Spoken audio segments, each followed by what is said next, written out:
Hello, hello, hello. Assalamu alaikum and a very good morning to everybody who's tuned into PTV World. And I just wanted to dig into everybody. For example, parents, yes, hello, assalamu alaikum, how are you? Kids, yay, how are you guys? We hope that you guys are enjoying your summer vacations. Other than that, I think Chacha Chachi, Nana Nani, Mama Mami, Kaka Kaki, and everybody out there. I mean, from grandparents from the maternal side and the paternal grandparents, ladies and gentlemen, a very warm welcome to World this morning. You guys are definitely tuned into PTV World, and the name is Shahzad Khan. Ladies and gentlemen, today when I woke up, so every day when I wake up, there's a different thought process which I have to go through. So yesterday I went through the kind of a thought process which I shared, where I said that it was up to me whether to pass this day as an opportunity or pass this day as a lazy boy. But I chose to pass every single day where I actually take advantage of the opportunity that I've got another chance towards life. And I think that this is the type of approach everybody needs to have. But other than that, today when I woke up knowing that the kind of subject that we'll be talking about, so all my energies were focused onto that, and I was just thinking about it, and a superb thought came across my head. So first things first, what are we talking about today? Ladies and gentlemen, today happens to be World Productivity Day. Wow, I know that you're not very aware of this day, and you're not very aware of this trait within one's personality, which is known as productivity. I'm sorry if I'm starting on this point. But yes, I think that people over here within Pakistan needs to be more aware about productivity and those simple, small techniques which can actually help a person to create a difference. And ladies and gentlemen, whenever we talk about productivity, productivity does not come very easy, especially for somebody who has to overlook an entire organization. They actually have to streamline, they need to get out the waste, and it's a balance in between efficiency and efficacy. I think that's what it is. But then at the same time, whenever we talk about productivity, productivity does not come overnight. They say that if you need to be productive, you really need to be committed to excellence, and then you need to have a good focus, and you need to make good decisions. This is how you actually make sure that you are very productive. But on the other hand, for somebody who has to come into the studio, he needs to be in a good mood so that he can wake everybody else up. For example, all of you people out there in 46 different countries. So I thought to myself, what is that one thing which actually helps me be very productive? And so I came up with an answer. That was one of the very amazing songs which I heard. I cannot obviously take the name over here because the song does not belong to Pakistan, okay? And we have a policy against that. But other than that, ladies and gentlemen, we have been joined by some amazing guests over here. There are people who are actually from HR. There are people who are motivational speakers. And there are people, who are within the universities and working on the same thing. So we thought that, why not to gather a panel and talk about productivity, which we really need over here in Pakistan, ladies and gentlemen. And that's me being honest. I think everybody needs to be honest with themselves in the first place if you want to achieve something nice or greater in life. So ladies and gentlemen, without any further ado, I'm going to introduce my guests. Well, two of them have been on the show. I think one of them have been on the show earlier. The other one, I have met them somewhere where I was hosting a show for somebody else. And the last one over here today is a new one, ladies and gentlemen, but I think that he's got quite a lot to add on. But how we're going to discuss it, first of all, obviously, in terms of productivity, we're going to talk about the individual approach, and then other than that, we're going to move on towards where people, because at times I know that the kind of systems we have in place, for example, within public institutions, I'm sorry, but I have to be honest with my job. What happens is that, since within our public institutions, there are a few ones which lag behind in terms of technology. So they do not use computers or emails or something of that sort. So what we need to do is print a paper, go to the particular person, get it signed. What if he's not on the seat? You have to wait for another day. What if he decides to leave for another 30 days? Well, your salary checks are pending, your things are pending, and stuff like that. So it happens. Yeah, so to discuss all of this, how to increase your productivity and how can one be productive, ladies and gentlemen, to talk about this on my right-hand side, we've been joined by somebody who's very amazing with his words. The way he speaks, I always love it. And he's very calm, which makes me understand his words more and better too as well. So ladies and gentlemen, he's a corporate trainer. He's none other than Mr. Furqan Shamsi. Hello, assalamu alaikum, how are you? Assalamu alaikum, Shahzad, and a very good morning to you. Wa alaikum assalam, thank you very much. Thank you very much for the kind introduction, though. Yeah, no problem, it's wonderful to have you. And alongside Mr. Furqan Shamsi, ladies and gentlemen, we have been joined by somebody who is a facilitator, a trainer, and she gets to work with students too as well. So she's none other than Miss Naila Mir. Hello, assalamu alaikum. How are you? Walaikum assalam and hello. Thank you very much for Good to joining see us. you It's again, wonderful to yeah. have you. Thank you very much. I'm glad that you were happy to see me again. Yeah, that helps me being productive. And last but not the least, ladies and gentlemen, we have been joined by somebody who is an HR expert. He's an author. And since I'm a student of marketing and I did my majors in marketing myself, so a few of those students who were studying with me in my bachelor's and master's, what they did when you're studying for your bachelor's, after your 6th semester, you actually have to decide whether you pick up majors in marketing or HR, or there's another one too as well. I forgot about that. So, okay, yeah, this is one rule. This is one rule which you need to learn about productivity. If there's something which does not have any connection with you, you're not supposed to remember that. Remember what is necessary for you. So, ladies and gentlemen, last but not the least is Dr. Naeem Mushtaq. Hello, assalamu alaikum. How are you? Thank you very much for joining us. Thank you very and much. the sole reason I was talking about the HR, I'm going to complete it now. That is that people from marketing or people from any other departments does not get to be very good friends with people from HR. Okay, this is something which you always need to remember. But let's get the conversation started. For Kansab, I'm going to get it started with you. Productivity. What does it mean to you in the first place? What is?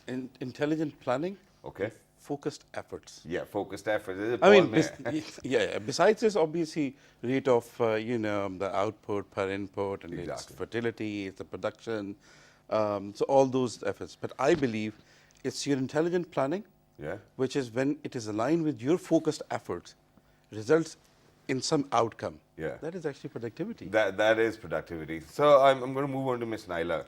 So Miss Naila, since we are observing, and this is one of those days which is not very celebratory in nature, and they say that we observe this day to actually probably just appreciate all of those people who hold seminars and there are different events which take place, and they let you know that how productive you can be. Do you think that we need a day to celebrate all of those people who actually help us increase our productivity? I think this day will bring to our attention maybe how productive we are actually in our lives and how can we increase our productivity, because I believe productivity is a mindset. It's all about how we believe who we are and how can we use our potential to the optimum. Exactly. That Okay, so I which is feel- why I'm going to ask you, for somebody who's never ever touched optimum level of his productivity or her productivity, how do you think they will know that, okay, I can reach to that level? Well, I think none of us have reached the optimum actually, but we can at least try step Yeah, by step to get there. exactly. And we also have to understand that we all are unique and different in our own ways, and we can identify at least Yeah. what our potential is, what our strengths are, how to build on those, and to then work towards the optimum. Well, that's That great, is- which is yeah. why now, ladies and gentlemen, it is about time that we actually, move on to Dr. Naeem over here so that he can let us know what does the HR think about all of this. Yeah, human resource. Yeah, so, I mean, for people who actually work within the HR departments, how do they calculate productivity of an employee? Well, from the HR point of view and from the personal development point of view, I consider productivity is a part of combination of three things. Okay. Number one is the conceptual clarity. Okay. Number two is the procedural understanding, how to implement that concept. Yeah. Third is most important, which is the foundation of productivity. That is the emotional maturity or spiritual connectivity. Spiritual connectivity with your passion or what you want to do in life. Yeah, because sometimes you are conceptually clear, you know how to implement it, Yeah. but there are a lot of problem in the market. Exactly. There are a lot of problem in the department. There are a lot of problem in life. Yeah. You may be suffering from the balance of work and life. At that moment, your emotional commitment, your emotional maturity, which is in religious terms is known as spiritual connectivity. Yeah. That guides you sometimes how to implement your conceptual clarity. Well, through okay. I'm sorry, but I'll have to ask this, and it might get a little controversial, and people might actually lash out on me, but I'm going to ask it. So, you said that, it is very important for people to have conceptual clarity. So, if people have conceptual clarity, why do you think that they need to have this spiritual clarity within their own selves if their concepts are clear anyways? Because the conceptual clarity is, so you could consider it productivity. So what you're trying to say is that I know what I'm supposed to do. Exactly. I know how to implement it. It is a conceptual clarity of policies and procedures, Yeah. and then you need to know how to implement it. Okay. But your emotional maturity or spiritual connectivity guides you how to maintain your good relationship Yeah. in order to implement. Which is why I asked this question in the first place. Why do you think that we need spiritual clarity when we have the conceptual clarity? You know, I mean, when we know that the concept's right, we do not need to know anything else. We just need to do it. If I think that's what spiritual, the side of it will be. That, you know, I know it, and all I need to do is have faith in it, and then just do it. So I'll put my agreement to what you're saying. Yeah. But if I add what Sure. Dr. Naeem is saying and what you're suggesting is basically there are four things Yeah. which actually you can use them for your productivity quotient and everything. Okay. So it's like your body, which is the physical Yeah. part. It's your head, which is mind. Yeah. Then it's just about your emotions, which is the heart part. And then there comes the spirit part. Okay. Now, what is spirit is that it's not necessarily that it's spiritual. You know, the blend of conceptual and spiritual understanding and the clarity, if I understood it right, it's more of the bigger vision. Yeah. It's the meaning and it's the purpose Exactly. for whatever you're doing. So we, you know, at times I want to do something and I'm sitting there like working on my computer or something for like straight 9 hours. Yeah. You know, it's like my body is exhausted, physical part is gone. Yeah. So if I'm not aware how to take care of that, Yeah. I'm not being productive. Exactly. Emotionally, I'm drained, Yeah. you know, working behind my desk, you know. So it's just like emotionally, if I'm not able to take care of it, I'm gone. Then it's about my the other part, which is more like your focus, Yeah. and it's about your head, you know. If I'm not able to take care of that, lastly, if I don't know the meaning or the bigger vision Yeah. towards the whole issue, there's no connect. So that disconnect, I think, is the conceptual clarity. If I understood it right.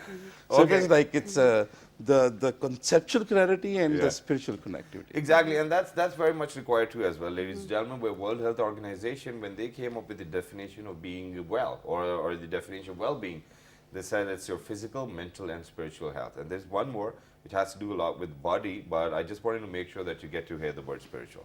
Now let's come down to the point where we want to first of all talk about how you can be productive individually. And I've thought about a few different things, and you're going to help me whether do you think that it has an impact on being productive or not. First of all, being married, do you think that it has an impact on being productive negatively or positively? I'll start with Miss Naila. Oh, really? Oh, you gave me a buffer anyway. Oh, Yeah, go ahead. So being Oh. married, do you think that it'll help us being more productive or not? well, in a lot of ways it can. Okay. If things work out in a good way. Yeah. And on the contrary, it can also be very non-productive if But it is relationships usually are- on the contrary. This is what I'm saying. I'm assuming. I'm sorry, I'm assuming. yeah. I think that's an assumption. I mean, not all marriages are non-productive, as you Yeah. can say. But you I know, mean, at the the least, thing is, they do have kids, right? So they are productive. yeah, one way or that the way other. they are. Yeah. But you know, when we are together in our purpose of life, Yeah. then togetherness also gives you productivity because Exactly. you're dividing your jobs in a Yeah. particular way. You're Yeah. assigning responsibilities. You know what you're there for in a relationship, and you have your rights and duties as well. Yeah. So I think it also brings a sense of well-being, and feeling good about something also increases your productivity. Oh, that's great. So yes, I mean, when there are good days, you're more productive, and when they are not, that's why the students always say that, like, it feels like that the teacher had a conflict at home, and that's Yeah. why she's all. So that happens. I think all Exactly. relationships But have the their only ups and the downs, only yeah. thing what I'm thinking about is that for a married man, I think 7 days a week is like 365 days a year. So out of 7 days a week, there are 2 days when you're more productive. That's probably the weekend Is the because you're at weekend. home. Yeah. And the rest of the days you're being nudged and you're being told off and you're being like, oh, you need to do this. You haven't done this. Yeah. How do you think that it impacts an individual's life?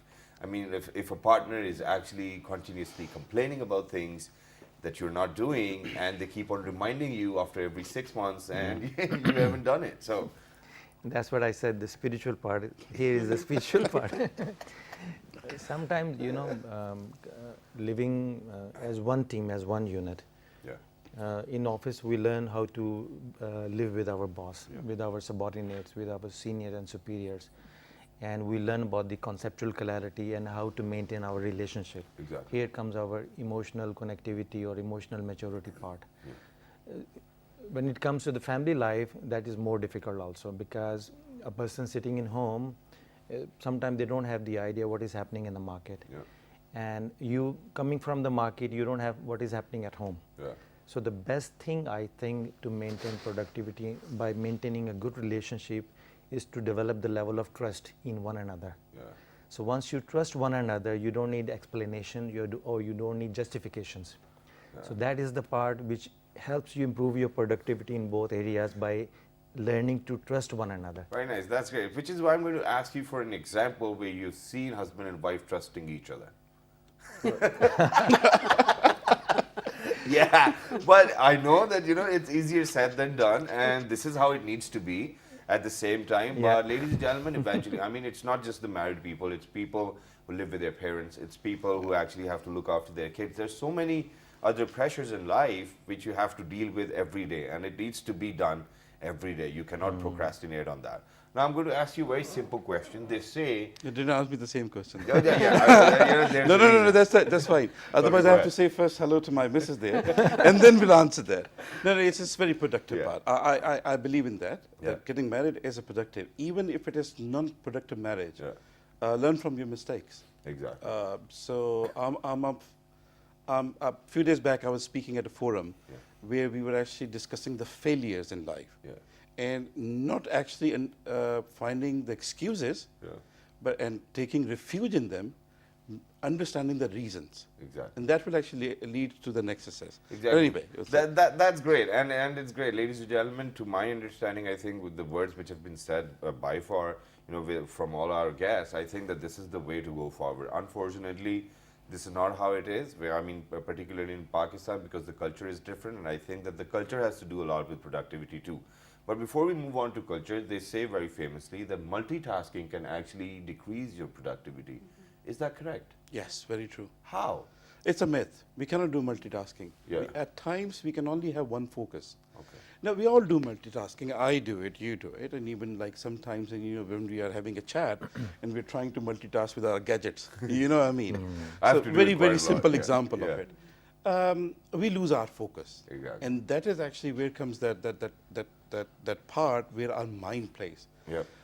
They say there is like a concept known as Ultranian rhythm, or Ultranian sprints, which means after 90 to 120 minutes, around 2 hours, take a break. Yeah. You cannot actually focus on something. So if you really want to do multitask, focus on one thing, finish it completely, and then start another work. All right. So even within one task, you cannot focus. You cannot maintain your energy level. Yeah. So they say manage your energy, not your time. Yeah. So time management is a myth. Exactly. So you have to manage your energy to remain productive or remain efficient and impactful. You don't have to manage time. You automatically will be managing your time. What I said earlier on. Exactly. Intelligent planning and focus efforts. And you've said it very right. You've actually hit the nail on the head as well. I mean, this is something which I learned when I started going to the gym. So usually what used to happen was when I was, in the right rhythm, I would pick up weights. And I was like, this is the way to go. So initially what happened, I started thinking to myself that as soon as I'm in the gym, and it's my first ever exercise, the first few reps, I'm going to go and pick up heavy weights. But then I eventually realized that what I have to do is that I have to plan according to my energy, start with lower weights and towards the end, so that I can actually exercise for that particular point of time, or within that period, effectively and efficiently. I think that this is one lesson which needs to be learned. But other than that, Ms. Naila, now, since earlier we were talking about culture, and there are cultural barriers for women over here within Pakistan. So I wanted to talk about that. I mean, would you mind highlighting a few cultural barriers due to which you think that quite a lot of females are not very productive at workplace? I think the first thing that delays our productivity or undermines it is because we believe that we have to be productive in a particular job. Yeah. If I'm at home, I don't have to be productive. I can do the redundant things Yeah. over and over again, and feel miserable about my life rather than feeling good about myself. Yeah. So there are ways and ways to be productive. I can be productive at home also. I can be productive with my relationships. I can be productive when I'm working. And actually being productive also does not necessarily mean that if I am at a job, I am productive. Yeah. See how I use my time or how I use my energies, as we were speaking earlier.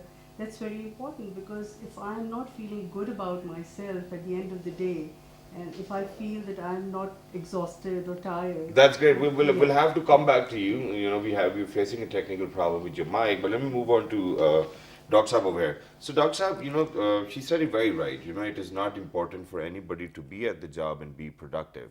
How does HR encompass that, in particular for a person whom you think was right for the job, but eventually when you've hired him, well, he's not productive? What do you do? Do you kind of, I mean, I'm sorry, but let me complete the question. So do you sort of have a solution to that within your HR other than firing him to probably bring him up to that level where he's more productive? Do you understand the needs of your employees at times that, okay, you know, not firing is not the only solution. Probably if you give them this support, they might perform better. Yeah, exactly. Traditionally, some people think that HR is more towards process oriented, where I believe the true HR is about people oriented. So there is a concept of corporate social responsibility, where organizations take the responsibility of employee productivity, not just giving them the assignment and asking them what has they done. Corporate social responsibility means that you need to take care of employees' life. You need to assist employee to maintain a balance between his family life and his office life. Yeah. In most of the cases, employees are not productive, not because of they are lacking any skill or there is an issue with the office. Okay. They are suffering some problem at home or maybe in their family life, or with their some employees' children are sick, permanently sick. So at that part, HR and organization, they come forward and assist the employee to handle these life's challenges. Yeah.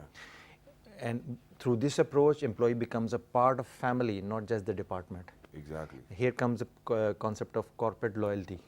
You have to earn that loyalty. You cannot demand it. And that is only possible when you move forward towards employee and be a part of his family. And by doing that, he becomes a part of your family. Exactly. And that's wonderfully said as well, which is why, ladies and gentlemen, it's very famously said that for a company owner, if their most passionate employee is quiet, I think that there's something which really needs to be sorted as well. But other than that, you know, I was just going through a few fun facts as well about productivity. They said Tuesday and Wednesday are those days when one is very productive. And then they say that, you know, there are 13 different methods to be productive. I do not know even one of them. But all I know is that I have to be productive, and I think that's what everybody needs to know. But then at the same time, you know, there are the type of bosses whom we call horrible bosses. They do not let you work. I mean, they have something against you every time you walk into their office. Why? This is why we've actually taken out a trailer from the movie Horrible Bosses 2. Go ahead, take a look, and then we'll move on towards a short break. When you guys will come back, we've got a fun game to play with them. Let's see how productive they are in their lives, because they are talking about productivity today. Good morning.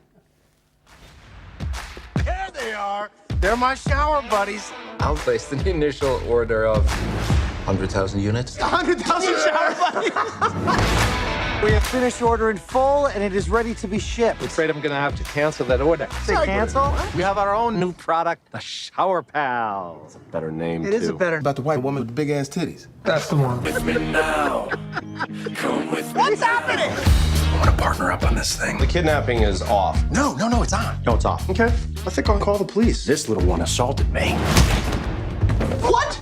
He's Fight Clubbing himself. We got a Fight Clubber. Your options are Legal options. Jack shit. I heard Jack Leibowitz. Is that an attorney? Gotta be. I'm gonna write that Contact. down. Can we get his Jack contact Leibowitz. Do info, you have his please? contact info? Who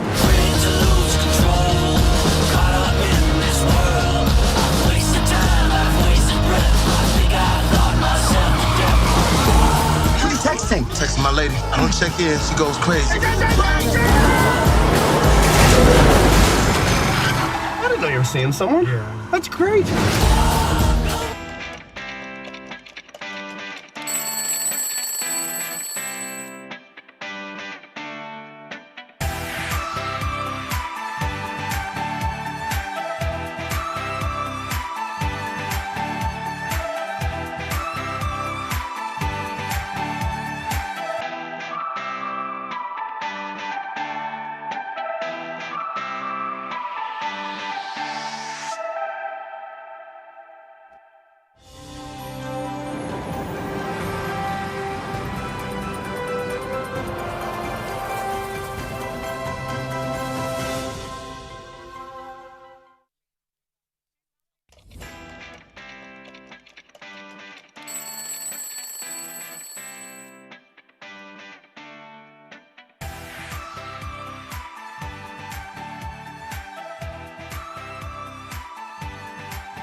All right, ladies and gentlemen, welcome back. For everybody who just got tuned into PTVWorld, you watching World this morning. Today, ladies and gentlemen, I'm very happy that we're actually observing World Productivity Day, and that too on a day when the weather is superb. And I think weather plays a very vital and a pivotal role in building your mood up towards doing something great, which is obviously when the weather is nice, you want to quit your job, go out, have pakoras and samosas. That's not productivity.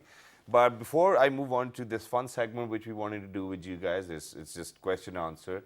But you wanted to add on to the aspect where we were talking about organizations. Yeah, this HR relationship. Yes. I mean, how organizations are actually chipping into towards enhancing the productivity.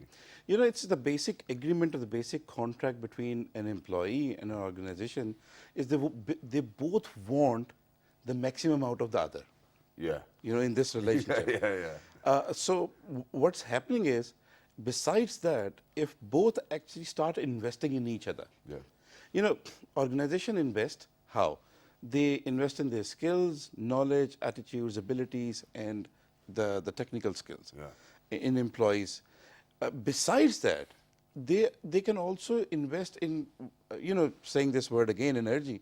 They can also invest in boosting the energies of the employee as well. Exactly. Which could be motivational factors, many. It could be rewards. It could be, you know, some renewal rooms within the organization. It could be colored walls. So it could be different things where they can actually compel them, or they ask them to say, take a break. But some organizations, they have this counter thing. For example, if you're in a call center, you cannot take a break again and again. You cannot press the talks button and you go on a break or something. But obviously, you have to put in all those aspects, for example, which allows the employee so that they're not after the relationship with what I'm suggesting, that they both want the maximum out of it. It's not the work done, and it's not the production. Which is why we're talking about Is the productivity, impact. because everybody wants the maximum out of themselves in the first place. I mean, if you do not realize that you want to do the maximum, probably after 10 or 20 years, you'll be like, you know, I've wasted my life. And please, we do not want anybody to go through that line. But now it's a question for all three of you. How important it is when you're under the spot to answer the question right? Do you think that it is very important, or do you think that, you know, mistakes can be made? Is it a question, or are you just I mean, trying it's just to? a question. It's just a question. How important it is to answer the question right when you're right under the spot? Well, it becomes important because the expectations are there. Well, that's great. Ms. Naila. Well, I believe I'm not Google, so I'll just do the best that I can. Well, that's great. I think that's the safest answer. What about you, Doctor? Just be yourself. All right, so let's be ourselves, ladies and gentlemen. This is how our fun segment is going to be. So first question, you know, I'm going to ask a single question from all three of you, and this is how we're going to move into the cycle. The first one is, I'm the son of water, but when I return to water, I die. What am I?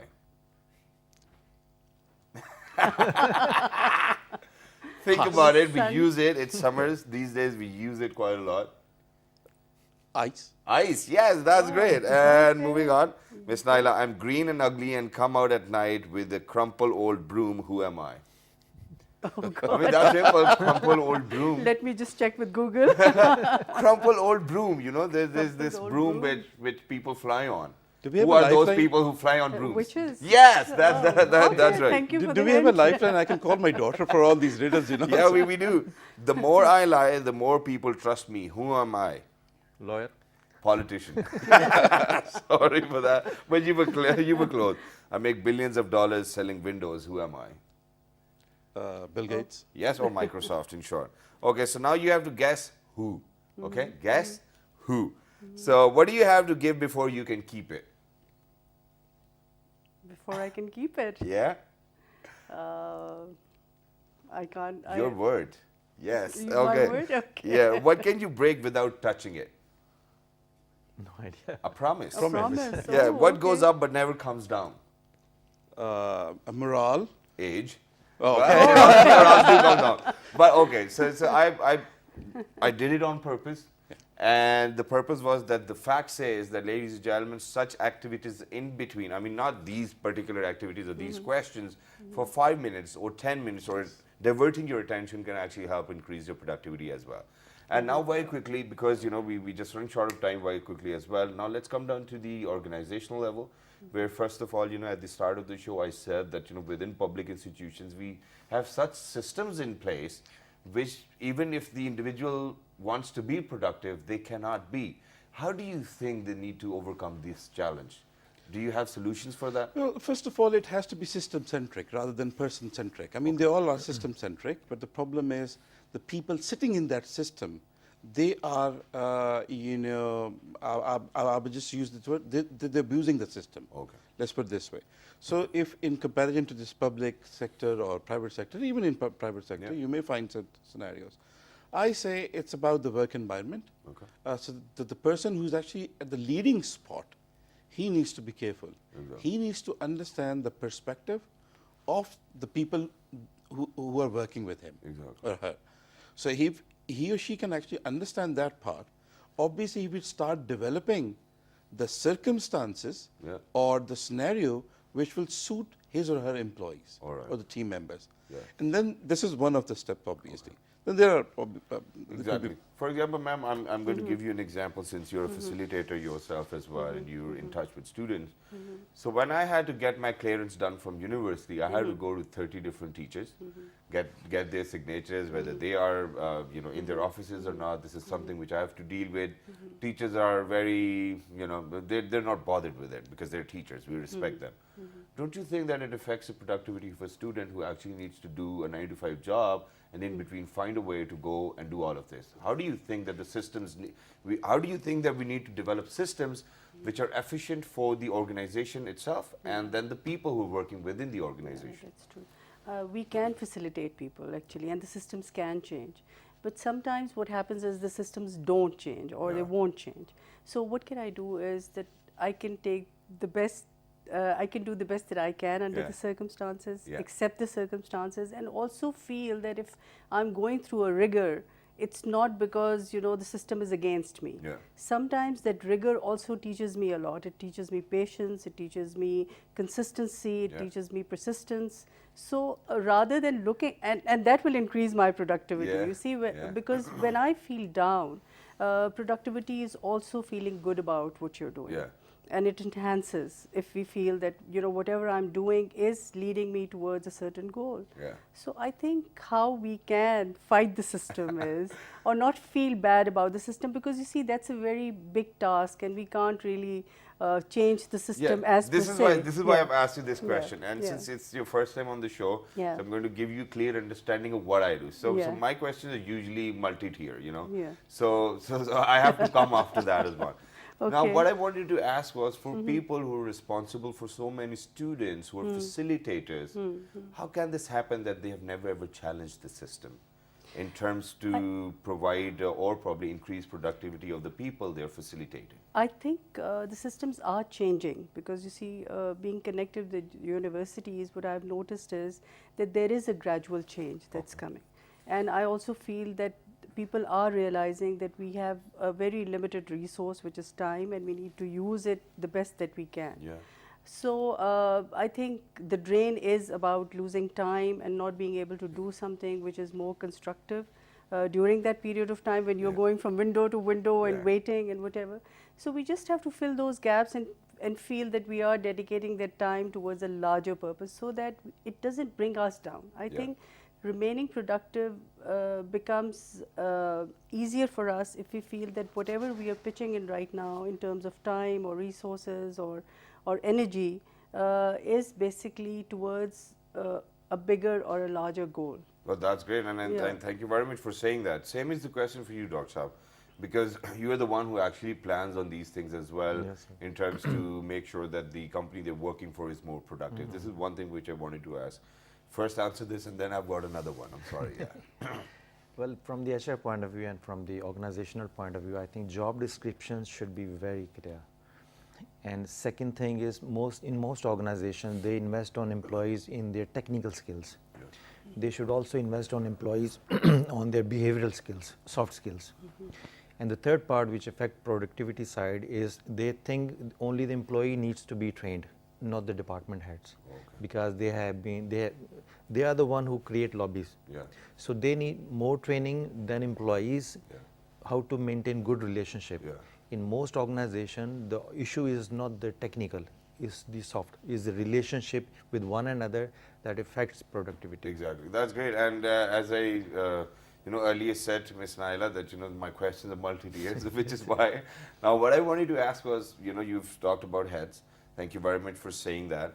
And this is what usually happens, that the decisions are pending for a longer period of time, and that's a waste of time for the company, for the person himself, and those heads, they're just they're not focused, and they're actually insecure of the fact that they might lose their job if they take this bold decision or not. So in terms of human resource, what kind of decision making goes on to make sure that such kind of hall pass is not given to anybody else?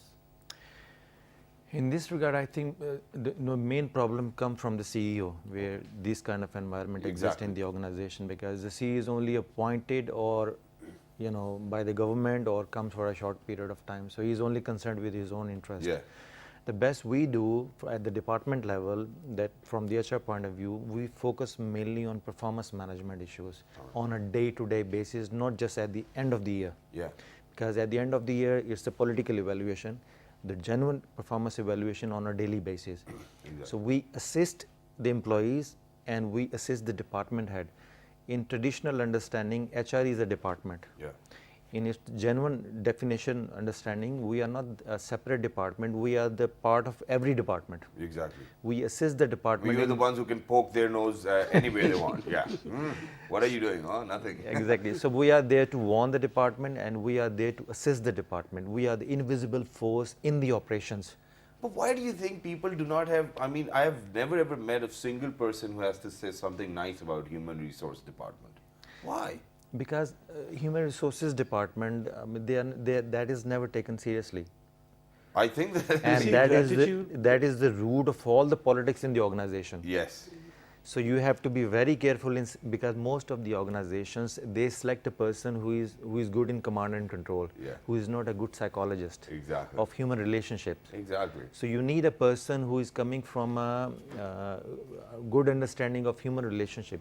It's not just giving appointment letter or giving a termination letter.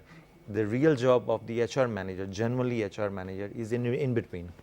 How do you help the exactly. It's a bridge between employee and the organization to create a win-win situation. Not just, he is not the representative of the organization. Thank you very much for saying that. And I think that everybody out there who's actually working for human resource, they really need to actually follow his words, that we need to come up with a win-win situation, not win in one situation and lose in the other one. So it needs to be win-win, and I think that's how it needs to be as well. We need to find resolve. But very quickly, so it's the last 5 minutes, so we just going to pick up our pace. For example, I'm going to give you an example of Pakistani cricket team. The way they are playing, there's lack of morale, there's lack of dedication, there's lack of team play. I'm sorry, I have to say that. And I believe that it is because of the fact that they cannot handle the psychological pressure. How many times do you think that the psychological pressure actually does not let anybody be more productive than they are capable of? But this is one of the key factors, actually. Yeah. But our analysis is based on their behaviors actually. We haven't spoken to them, we haven't met them yet, but sitting here and discussing these traits, this is very much based on our understanding from their behaviors. Exactly. So which means what they're reflecting is telling about what they are. Yeah. So, I mean, I don't want to mention it, but the yawning actually was for us a non-productive part. It was. You know, so if that is the key, and hence we started saying, the team is not productive. They are not actually giving that result. So psychological, yes, because besides the physiological, like I mean our body and everything, the psychological problems are actually one of the key factors which actually constrains your productivity magic. Exactly. Or the portion or whatever. The reason being, because it's not besides from one own self or one person who is actually looking after his own productivity. It's the people, organization, the family, the team he's playing in, they are all the factor towards it as well. Exactly. Because sometimes, you know, it's about the compliance towards what you're doing. So sometimes people are not let, or they're not allowed to express. Okay. So that is one of the, where they've been capped. Sometimes their understanding has not been verified. For example, I explained something to you, but I did not ask you, what did you understand? So hence, let the people explain themselves, verify the understanding, and repeat this process again and again. Amazing that is. And ladies and gentlemen, just a simple fact. And for everybody, I know that anybody can yawn. I mean, I'm sorry, well, you know, while I was talking about this, that Sarfaraz has actually done it, I thought about what if I yawn in front of the camera? That'll be bad too.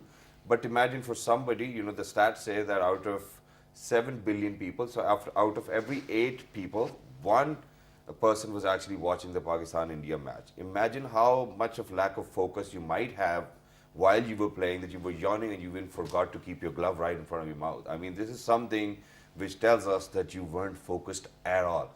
But other than that, I'm sorry, you know, I was just... No, we can understand. We can understand. We all share the same sentiments. But thank you very much for joining us. It was wonderful to have you. Thank you very much, Shamsi Saab. Thank you very much, Ms. Naila. Thank you very much, Dr. Naeem. Thank you. It was wonderful to have you. We will call you back again, you know, probably after a year, and ask you whether you were productive throughout the year or not. But for everybody who's out there, ladies and gentlemen, pretty much whatever we speak about, I think everything needs to come from within. If you need to be something, if you need to do something in life, you need to have the courage to take the right decisions. May the odds be with you. This is what I'm going to pray for you. But if there's anything you want to ask, write to us on our Facebook fan page, which is with the name of World This Morning. On Twitter, it's World This Morning without a G. On Daily Motion is YouTube, it's World This Morning. The repeat's going to be at 11 p.m. tonight. Till the next time, look after yourselves. And at times, it's okay to take a day off. Good morning.